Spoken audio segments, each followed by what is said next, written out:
এতক্ষণ পর্যন্ত আমরা যে হরফগুলো দেখলাম বা যে হরফগুলোর চিহ্নগুলো দিয়ে উদাহরণসহ পড়লাম, বুঝলাম, সবগুলোকে কিন্তু মোরাক্কাব বলা হয়। মোরাক্কাব বলতে কি বোঝাচ্ছে? সংযুক্ত হরফ, তাই না? তো এই সংযুক্ত হরফ একত্রে এরকম 22টা একসাথে দেখানো হলো। কি কি হরফগুলো সংযুক্ত হতে পারে? তো বা, তা আমরা পড়ি।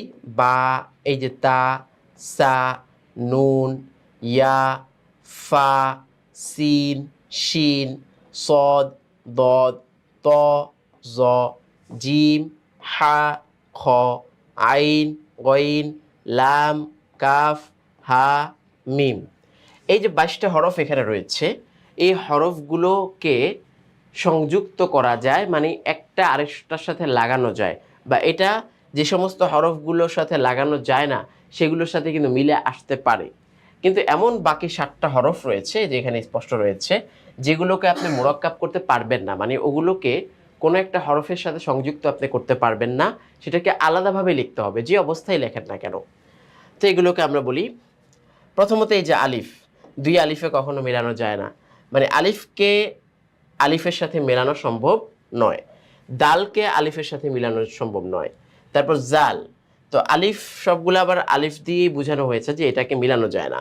তো আলিফ, দাল, জাল, র, ঝা, ওয়াও, হামজা, এই যে 7টা হরফ এখানে রয়েছে, এই হরফগুলোকে সহজে মিলানো বা মিলিয়ে লেখা যায় না।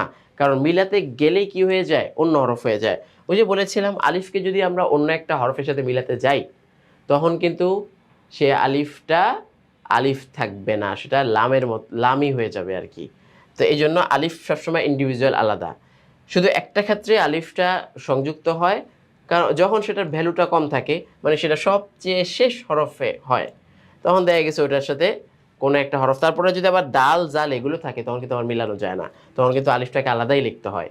কিন্তু যে সমস্ত হরফগুলো এগুলোর আছে তখন সেগুলোর সাথে আলিফটাকে মিলিয়ে দেওয়া যায়। শব্দের মধ্যে আমরা কিন্তু এই সমস্ত উদাহরণগুলো আশা করি বুঝিয়ে দিব এবং আপনারা বুঝতে পারবেন। তো এই 7টা হরফ আমরা পেলাম, আলিফ, দাল, জাল, র, জা, ওয়াও, হামজা। এই হরফগুলো কখনোই অন্য হরফের সাথে সহজে মিলে আসতে পারে না, 2-4টা জায়গা ছাড়া।